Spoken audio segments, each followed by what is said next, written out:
Now, every fall, every September, my family, we all go up to the God's country, to the beautiful boundary waters of northern Minnesota.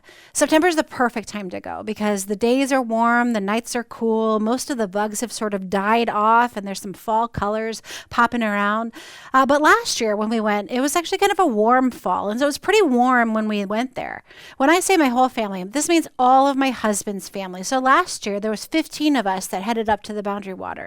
But 15 people is too many people to go into the boundary waters. So we had to sort of separate into two different groups. We gathered all together the night that we got there. We met at the outfitter. We packed up all of our gear. We hugged half of our family goodbye, and we went out on trail. And the group that I was with, there was 7 of us. It was me and my husband and my kids, Sawyer and Skylar, and then my brother-in-law, Joel, who looks just like my husband, and then his 2 boys, Soren and Remy. And we were paddling and we were paddling and we were having absolutely a ball. And it was our very first day out. We got to this portage that's kind of complicated. Now, a portage is where you take your canoe from one body of water, you carry it over land to another body of water. This portage, it actually has a name. It's actually called Monument Portage. It's called Monument Portage because it's on the border of the United States and Canada. At one point, you can put 1 foot in Canada and 1 foot in the United States if you want to. And so I took this picture as we were getting out of the water onto the portage, and I was getting ready to put the canoe on my shoulders to sort of march my way down the portage. So I get the canoe all up and I start marching my way down this boardwalk. But then after the boardwalk, there was this sort of little muddy area on the way to the next lake. And I took one step and I was trying to be really careful. And then I took the next step and I was trying to be careful. All right, I think it's just sort of fine. A couple more steps, and then all of a sudden, I was all the way down to my mid-thigh with the canoe on my shoulders over my head. And my family is like way back on the trail. They're still kind of on the lake before. And I start yelling, help, help. And no one could hear me as I'm stuck here in this big muddy mess. It was a mess, and I was stuck. Well, the truth is that sometimes we all get stuck in these messes of our lives, these messes that we didn't intend for our lives to happen, and these messes that we didn't ask for. We thought that the trail was steady, but then all of a sudden we find ourselves mid-thigh in something that we didn't want. It's like we order a package from Amazon that we didn't order. And sometimes you're like, okay, who ordered this set of vintage antique cups, which definitely happened at my house and no one had ordered it. And when we have to figure out what to do with this mess, even though we didn't order it, even though we didn't ask for it, even if we don't want it at all of a sudden, this mess is sort of in our lives like an unwanted package. These messes that are dropped into our lives, they're unexpected and unwanted.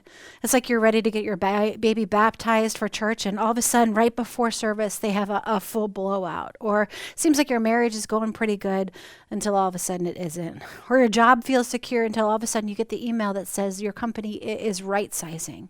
Or you plan on growing old with your partner like you have planned for all these years, but then you get a phone call that says there's something wrong with the blood work. You see, we have these messes where your life is going one way, then something happens, and you find yourself in a completely different place than you ever thought that you would be.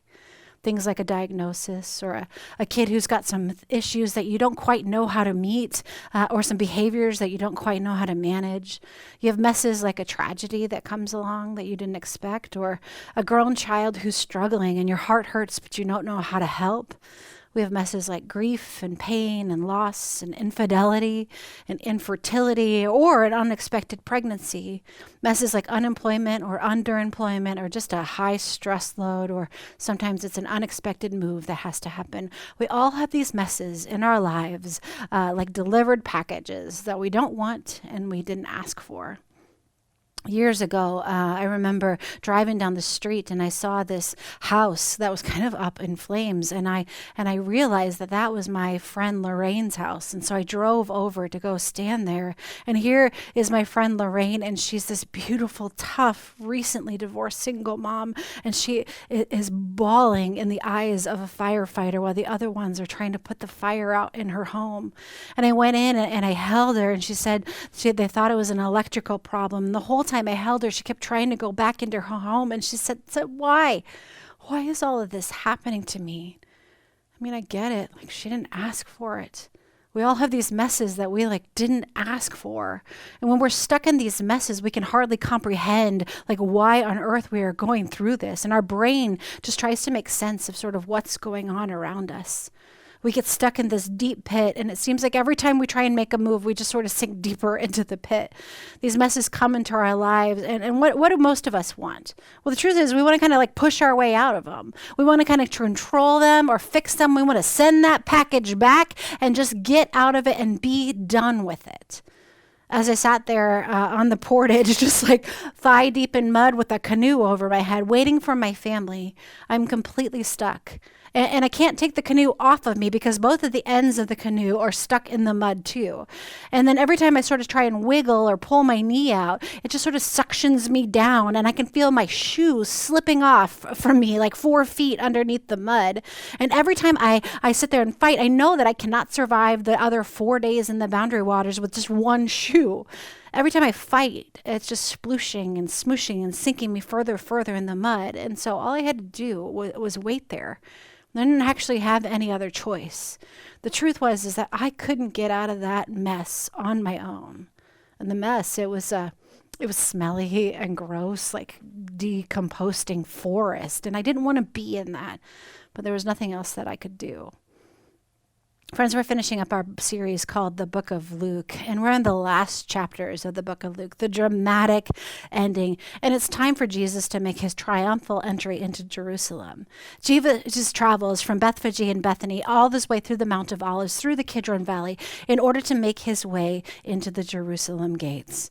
Now, inevitably, the rumors had spread about this Jesus guy, about how he healed people, how he was a rabbi that seemed to care more about sinners than people who were pretending to be holy, how he spent time and he ate with sinners and tax collectors and dishonest people, how he spent time with adulterers and drunks and blind people and women, how he spent time with those who were on the outside of society, the least, the lost, the lowest, the lonely. And the Jewish people, they had been stuck. They had been waiting hundreds and hundreds of years for a king, for someone to get them out of the mess that they didn't ask for. You see, the Jewish people didn't ask to be in Roman-occupied territory. The Romans just showed up, killed a bunch of people, and then made everyone terrified, and then broke them with exorbitant taxes. And all of a sudden, they see this opportunity. They see this Jesus guy, and they think, oh my gosh, this is the way out. I mean, this Jesus has the power to heal people, and he's willing to challenge authority. He's got some kind of supernatural thing going on. So surely this kind of power can pull us out of this mess. And when Jesus enters into Jerusalem, they throw up their palm branches and throw down their cloaks, and they yell, "Blessed is he, the King who comes in the name of the Lord." But little do they know, this cloak-covered road, it doesn't lead to a crown. This palm path that they're waving, it doesn't lead to riches. This grand entrance doesn't lead to a throne, because this isn't the point. You see, Jesus soon celebrated the Passover meal with his friends, his disciples, and he takes the bread and the wine and he challenges them to think differently about the meal that they have celebrated for thousands of years. That evening, Jesus goes to a garden and he starts to pray and to weep, and he asks his friends to sort of keep watch, but they can't even keep their eyes open. They keep falling asleep. One of Jesus' closest friends, Judas, accompanied the crowd and came up to Jesus in that garden and kisses him on the cheek, not as an act of love, but as an act of betrayal. And his friend Peter would get so enraged that he would cut off the ear of one of those guards. And just hours before, this same friend Peter would deny that he even knew Jesus.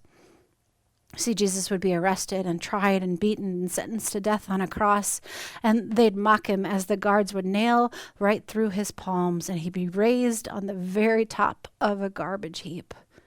You see, some of his disciples would watch as he died, and others of his disciples would just go run and hide, fearing for their own lives. They had hoped that he was going to be the one to pull them out of this mess. They had hoped that he was going to be the one to redeem Israel. They had these visions about how they'd see themselves sitting at his right and left sides in positions of power. They had envisioned that when Jesus took over power of Jerusalem, that the Roman occupiers would be sort of supernaturally forced out to march out of Jerusalem. Then they would worship Jesus as their king, and it would be their turn to be on top again. But then they watched him die. And with it died their hopes and their dreams and their imaginations. And again, they're just sort of stuck in a mess. So here's the big question. If Jesus is God, why didn't he avoid the mess? Like, why didn't he just change the outcome? Why didn't he just take himself off of that cross when the other two people were mocking him? If Jesus is God, why didn't he try and avoid the suffering? I mean, he prayed and prayed that he would. When he said this in the book of Luke, he said, Father, if you are willing, take this cup from me, but yet not my will, but yet yours be done. If Jesus is God, why didn't he just kick the Romans out of Jerusalem and take over and rule them as king as they wanted him to? Why didn't it work out the way people expected? Why didn't God just let Jesus out of this painful mess? And it's fair, the truth is the same for us. We wonder why things aren't working out for us the way we expect them to. Why, God, are we in this situation? Why are we in this predicament, this pit that we didn't ask for and this pit that we didn't want? And here's the truth, my friends, because honestly, it's just not enough for God. It's just not enough for God. God sent God's Son into Jerusalem, not to just pull Jerusalem out of the mess, but to pull the whole world out of the mess that the world has forever been in. God sent God's Son to Jerusalem, not just to free the oppressed, but to free all people, to free you, and to free me. You want to know what I think? I think it's because God wanted a way for us to get out of all the messes that we are trapped in. Those messes that we find ourselves in over and over and over and over again. God wanted to show us something in this moment on the cross. I have a friend who fights anxiety, and he still gets up really early and works out and gets dressed and goes to work, and he puts on a smile, and he says he's really kind of like a duck, like calm on the surface, but underneath he's just paddling like crazy just so he can sort of stay afloat. Says he goes home and he pulls her drink just sort of calm his nerves, and his life doesn't look like how he thought it would. He said his life is just sort of a mess. I have another friend who said yes to so many things that her plate is overflowed and she's overwhelmed. She's so afraid of letting people down that she exhausts herself every single day about it, and she finds herself bitter. Her life doesn't look like she thought it would. She said, my gosh, my life is a mess. Another friend looks at her marriage and it doesn't look like how she imagined. Instead of supporting and holding each other up, somehow over the years, they just sort of turned away from each other, and she doesn't know what to do. Her marriage doesn't look like she thought it would. She said, oh my gosh, my marriage is a mess. Another friend looks at his job, how he thought that this job was going to bring him joy and contentment and purpose. But as he's there, he just feels more and more discontent and more stuck. That his job doesn't look like what he thought it would look like. That he thought his job is a mess. We get these messes that we don't ask for, we don't want, we just get stuck in it. And there are all times in each of our lives when the mess, it feels just entirely overwhelming. Why did God send Jesus into Jerusalem? Because you see, God takes all the stuff that you've been through, all the things that cause you to just sort of shake your head and say, oh my gosh, what is going on? All those things that come and hurt you, all those times you were doing just fine, taking your steps slowly, but then a puddle seeks you in. All those times when your life came and like veered off in an imagination that you had no idea, or all those times that tragedies or disasters strike, God takes that to the cross. And God grieves it, and God suffers it, and God feels it. And then God takes our fragility and our hurt and our loneliness and our cynicism. And God takes on our grief and our shame and our emptiness and our pain. God takes our aches and our longings and our disappointment and our searching. God takes all of our human mess to the cross. And the good news is that God doesn't stop there. Friends, this isn't the end of the game. God doesn't start there. The cross isn't the end of the story. You see, 3 days later, Mary Magdalene, Joanna, and Mary, the mother of James, and the other women, they pack up some spices and they head to the tomb to care for the body of Jesus. And when they arrive there, they don't find his body. Instead, they find two men in dazzling clothes that smile and look at the women and say, hey, why are you looking for the living among the dead? He's not here, but he is risen. Remember how he told you when he was still in Galilee that the Son of Man must be handed over to the hands of sinners and be crucified, and on the third day rise again. When the women, they heard these words, they remembered, and they ran back to tell all the other disciples the good news. They shouted, "He is risen." You see, God had pulled Jesus from the mess of shame and death and evil so that shame and death and evil have no power, no reign, no say in this world, no power, no reign, no say in our world, in your life, and in mine. What this means is that for you and me, the mess never wins. Do you see exactly how profound this is? This is actually really incredible.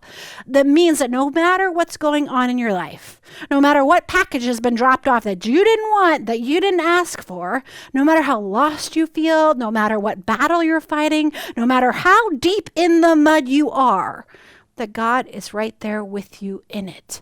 And God has defeated all of it. That God has got you in it. Friends, this is the whole point of the book of Luke, to remind you this over and over and over again. The author of Luke says, hey, I did my research. I interviewed witnesses. I have sat down and I have captured it in writing so the whole world could see just how for you God is. No matter the circumstances, no matter the mess you find yourself in, that God is for you. Now, it took my family a while to come through that portage. It was probably like 5 minutes or so. I was stuck in this canoe over my head, legs down into the bus. It felt like forever, if I'm really honest. But then my brother-in-law was the next person to sort of make his way down the portage with a canoe on his own head. And I could hear him coming. And then he must have looked up because then I could hear him laughing as I was like, help me, Joel. And he's like, and he laughed and he put his canoe down. He said, oh my gosh, Angie. And then he squashed in a little bit and thought he couldn't really walk on that area. And then he kind of got to one corner and he sort of flipped the canoe off over my head and I looked up at him. And he decided that the best strategy was to leave the canoe sort of flat so he wouldn't sink in any farther. And he climbed into the canoe and then he started pulling. He started pulling my whole squashy, sticky, smelly, muddy body up out of the muck. And I came out with both shoes on.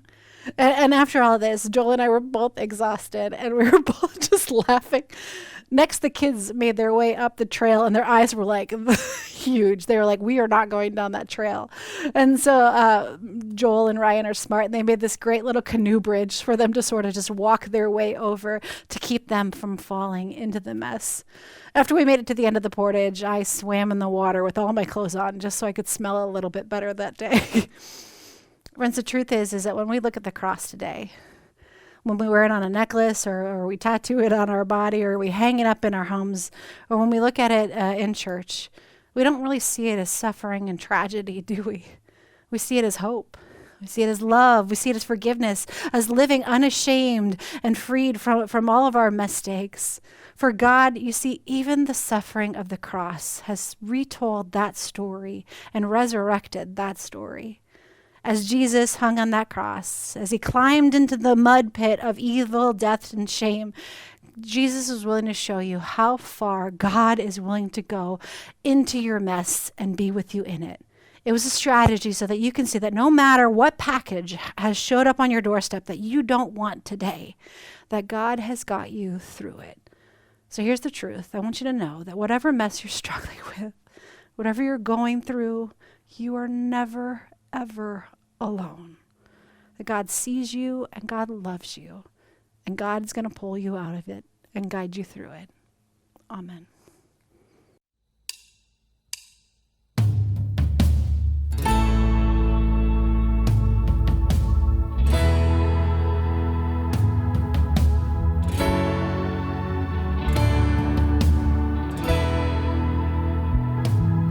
You are a refuge. You have no borders. When I was a stranger knocking at your door, you took me in with no questions and no conditions. When I was a sinner running from your grace, you called me friend. You called me friend. 'Cause there are no outsiders to your love. We are all welcome, there's grace enough.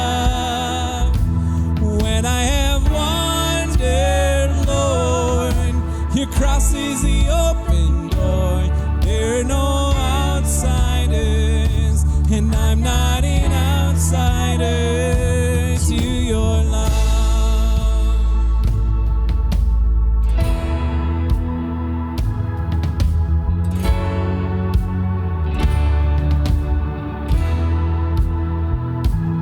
You are the harbor in every tempest.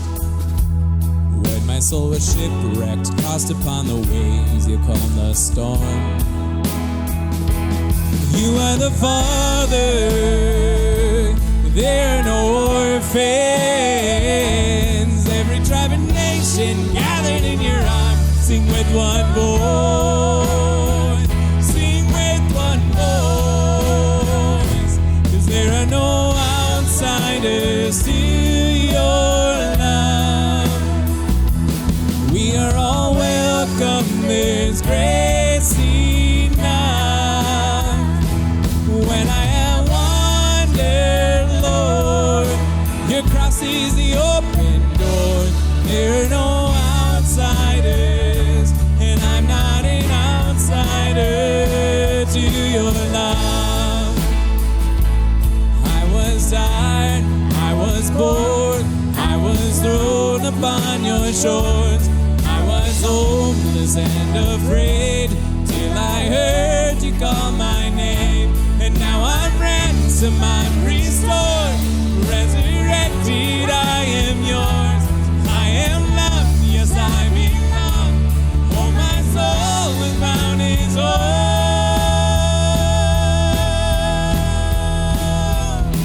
'Cause there are no outsiders to your love. We are all welcome, there's grace enough. When I have wandered, Lord, your cross is the open door. There are no outsiders, and I'm not an outsider, 'cause there are no outsiders to your love. We are all welcome, there's grace enough. When I have wandered, Lord, your cross is the open door. There are no outsiders, and I'm not an outsider to your love. No, there are no outsiders, and I'm not an outsider to your love.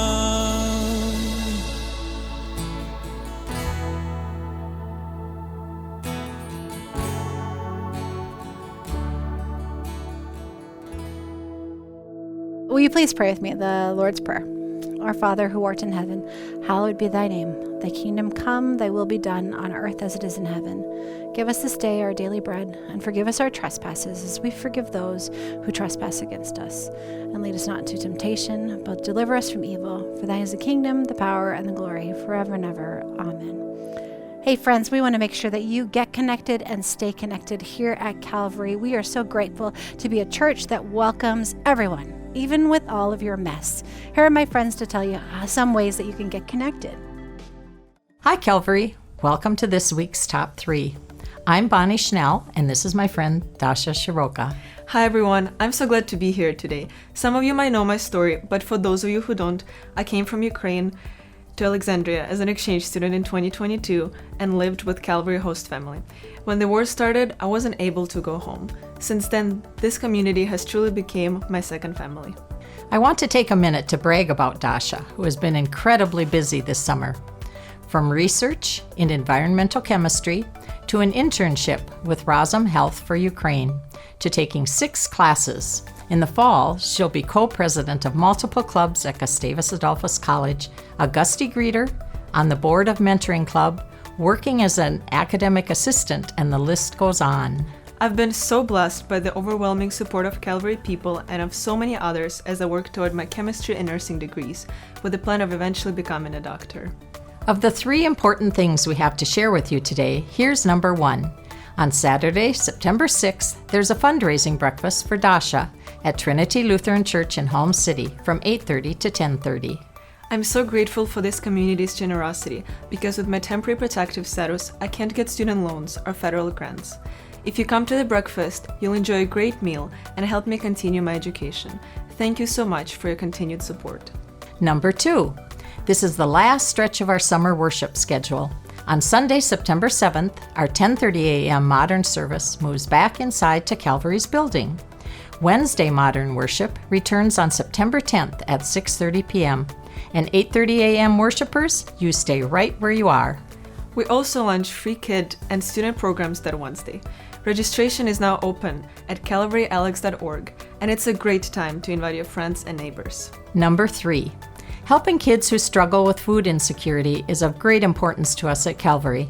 Every fall, we restock the Alexandria High School food shelf, and through a partnership with United Way's Backpack Attack program, we also pack food bags for local elementary school students to take home with them over weekends and breaks. You can join the church in helping local kids in 2 ways. First, grab a green bag after worship, fill it with the listed items for the high school food shelf, and bring it back by September 7th.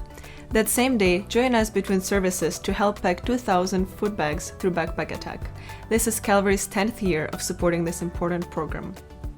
Thank you, Calvary, for watching this week's Top 3 and for making a difference in the lives of so many students. And thank you for being a part of my story. I hope to see you all at breakfast on September 6th. Thanks so much. And now we'll close with a time of generosity. There are 4 ways that you can give, and they're on your screen. The first is that you can go to our website, calvaryalex.org, and click on the button that says Give. The second is that you can use the Venmo handle there on your screen. The third is you can write a check and mail it to the church at 605 Douglas Street, Alexandria, Minnesota, 56308.